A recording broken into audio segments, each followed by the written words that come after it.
Če uporabljaš mailer ali pa razmišljaš o uporabi mailerja za namene e-novic, za pošiljanje svojih e-novic s svojimi mailing listi, potem ti v tem videu pokažem, kako lahko to narediš znotraj mailerja, ki je zelo preprosto. In sicer, ko se prijaviš, tukaj seveda imaš drugačne podatke kot jaz, to je ena taka demo stran, zato da ne bo kakšnih čudnih informacij, ki niso za javnost. Na levi strani imaš potem dashboard, tu imaš potem kampanje, kjer lahko pač imaš različne kampanje, poslane maile, bi rekli po domače, potem imaš subscribers, torej kdo je naročen na tvojo listo.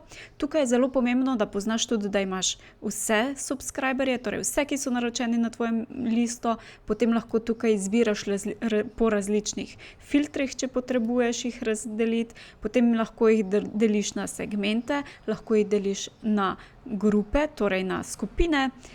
Naprimer, če imaš različne freebije ali brezplačna gradiva, potem lahko narediš različne skupine in jih tako potem imaš segmentirane.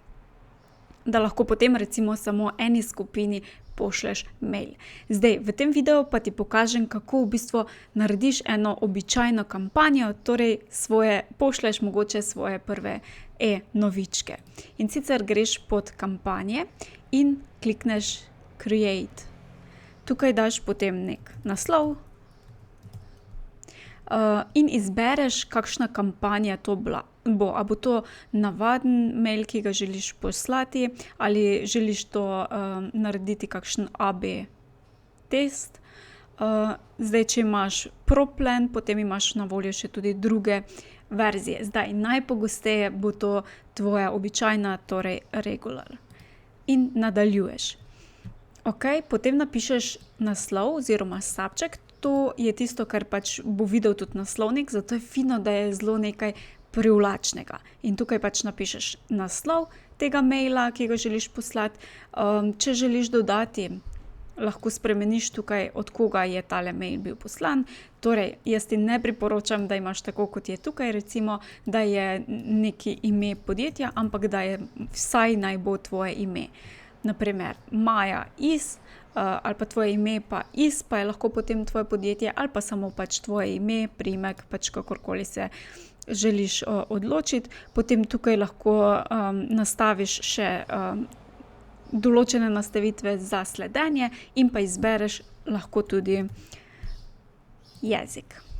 Okej, in potem gremo na naslednji korak, kjer lahko izbereš, ali bo to navaden, kjer povleci in spusti, torej sistem, da narediš navaden mail, ali pa če želiš se poigrati mogoče z rich text, pač kakorkoli, lahko tudi greš v galerijo pogledati in pogledaš, če ti je kateri mail že všeč in želiš enakega tudi ti uporabiti, samo zamenjati mogoče vsebino, Zdaj, če se že pošiljal oziroma potem, ko pošlješ prvi mail, pa ti bo prav prišel tudi zavihek recent emails, torej to so predhodno poslani maili, kjer pač lahko iz tega potem narediš svoj, če želiš pač enak mail, obliko imeti kot v prejšnjem mailu, lahko potem to uporabiš.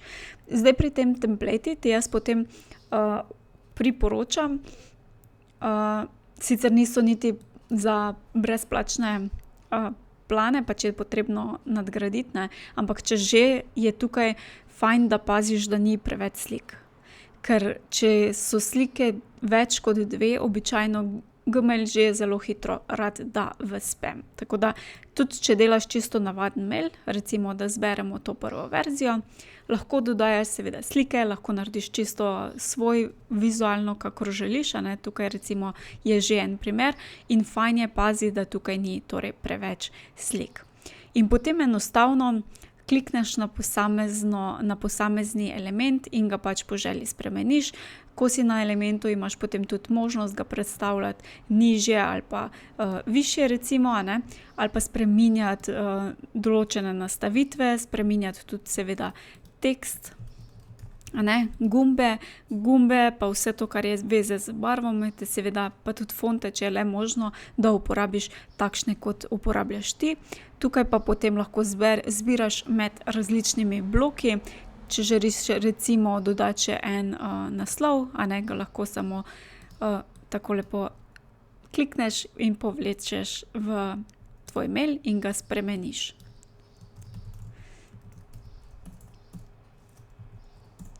Recimo, a ne. In potem za ta naslov, ko si na tem naslovu, lahko spremeniš, kako bo oddaljen, torej kakšen bo tale padding v naslovu, torej prostor okoli naslova, in pa torej ta je zgornji in pa torej tudi spodnji. Potem lahko tukaj izbereš, torej kakšen bo font, kakšna bo barva, velikost, kakšna bo velikost, razmik med posameznimi vrsticami, in če želiš pač odebeljeno ali kaj drugega urediti tekst, tukaj se potem lahko poigraš, tudi zamenjaš ozadje in tako naprej, a ne. In potem enako imaš pri vseh drugih elementih, imaš različne nastavitve. Zdaj, nekaterih nastavitev ni možno spremeniti, sploh če imaš brezplačen račun, recimo tale logo spodaj bo ostal, tudi ko ga pošlješ. Zdaj, ko imaš mail potem pripravljen, ti priporočam, da greš tukaj pod preview and test in pač vklopiš vsaj ta, pogledaš, kako bo zdaj pač za uporabnike izgledal ta mail. Fino je, da pretestiraš, če imaš kakšne gumbke, da linki delujejo pravilno, da se pač pravilno tudi odpirajo, lahko preveriš tudi, da je na mobilnikih okej. Lahko si tudi pošlješ testni mail, če si želiš, in še enkrat pač res sigurno preveriš, da je vse okej. Seveda mogoče to ni smiselno za čisto vsak mail, ampak če je kakšen zelo pomemben, pa je mogoče fino, da si pošlješ tudi testni mail. In potem, ko imaš to vse prištimano, ko je mail vsebina pripravljena, gremo naprej. In v tem koraku izbereš zdaj, komu želiš poslati tale svoj mail, a ne. In mogoče želiš to dodati, poslati vsem, potem tukaj izbereš pač posamezne subscriberje, a ne.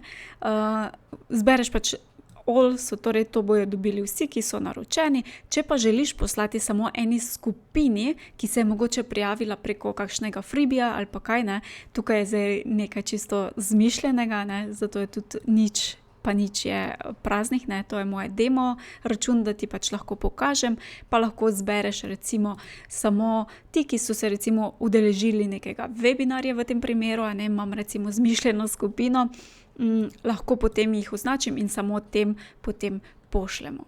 Zdaj, ker jih jaz imam tukaj nič prijavljenih, a ne, bo malo težje potem iti naprej, ampak naslednji korak pa potem samo še je, da pogledaš in pa torej review in pa da nastaviš, ali želiš mail poslati takoj ali pa ga želiš nastaviti na določen datum in pa uro.